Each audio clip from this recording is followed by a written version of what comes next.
I have finished part 3? Part 3? Hold on. Stand by. Is it part 3? It is. I finished part 3. Let's catch up. Stuff's happened. 1, Jasnah has shard plate.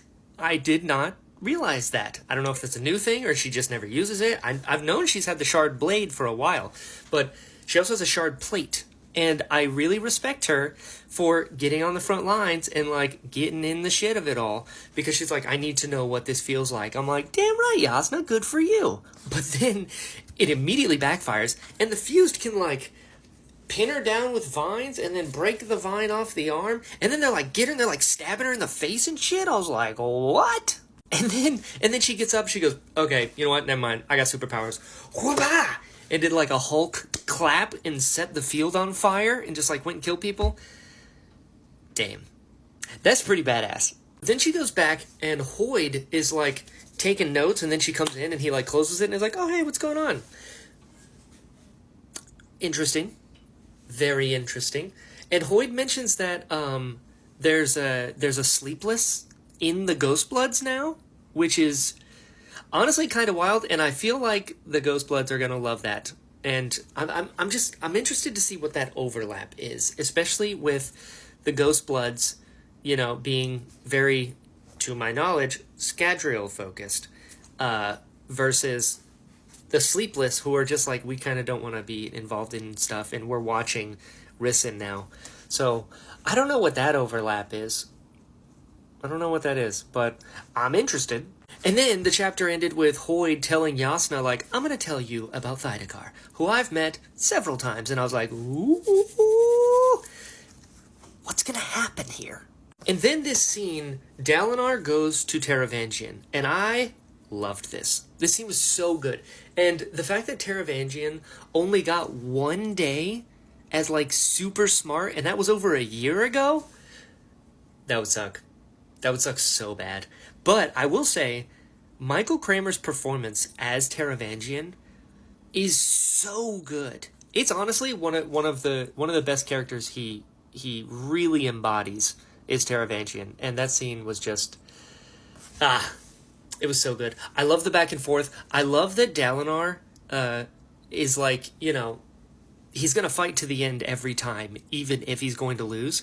Because I'm wired the exact same way. I've lost so many fights when I was a young kid. And it was like, yeah, just because I'm going to get beat up doesn't mean I'm not going to fight. And I always said, just because I'm going to lose doesn't mean they're not going to know I was there. I was like, I just need one. If I can get one good one in, that's good enough for me. And I don't know. I love that Dalinar is the same way. We had this moment with, the Spren or the sibling, I don't remember which one it was, but Venli starts like trying to use her like radiant powers, and a voice said, Radiant, we have missed your touch. But it was only Venli, and I didn't know if that was like the sibling's voice or if it was like the little Spren that showed up, because there was like a few other Spren, like, who else you got on the team? We want to bond with you. And I don't know, I thought the sibling didn't like Radiance because the sibling, you know, was like, the Radiants are the ones that kill Spren and abuse Spren, but these Spren were like, oh, we're really excited to bond with you specifically. Which I guess in hindsight makes sense because, you know, the listeners, the singers, the crab people are like the original residents of Roshar. So maybe the Radiants should have only always been crab people instead of humans, and maybe humans like overtook them and they're like, oh, this is our power now. Like the Spren were originally only supposed to bond. I'm gonna have to think about that some more. Oh, and in this, Dawn Singers, so we have another brand of crab people because why not? Because why not? I'm not confused already. And the sibling can create tower light. So we got storm light, we got void light, we have life light, now we have tower light. The second I think I have a handle on things, we add other things. And the sibling can create tower light, and the sibling's actually considering bonding with Rlain? That's awesome. I love that. And so does that. I think that means that Rlain would be a bondsmith, like Dalinar. Oh, that'd be really cool, actually, because then you have like a human bondsmith, and then you have a listener bondsmith, and that could unite them. Interesting. Kaladin waking up, and his spear is gone, and then he runs and he finds David, and David like took the spear to protect Kaladin. I love that. I love that so much. He's like, oh, shit's going sideways. Kaladin's still not waking up. Okay, I'll do this. Like, I love this so much. And he spoke. He spoke. He said life before death. Damn. So good. And then Dalinar got to ride a high storm. Very cool.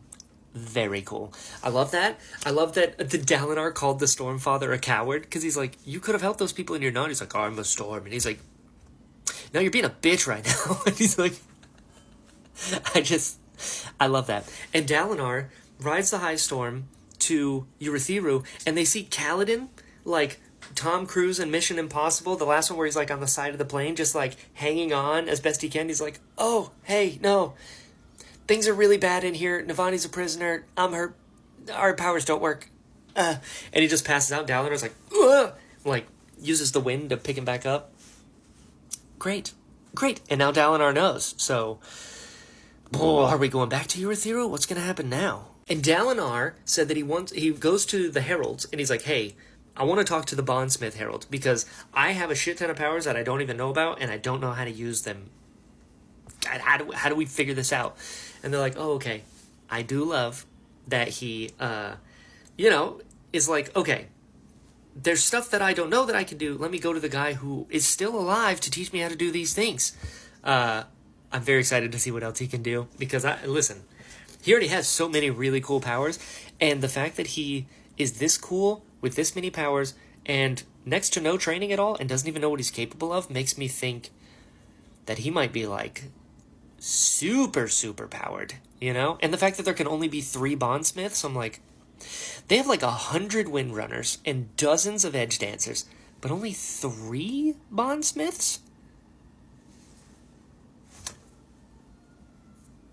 Quality over quantity, right? Almost said that backwards.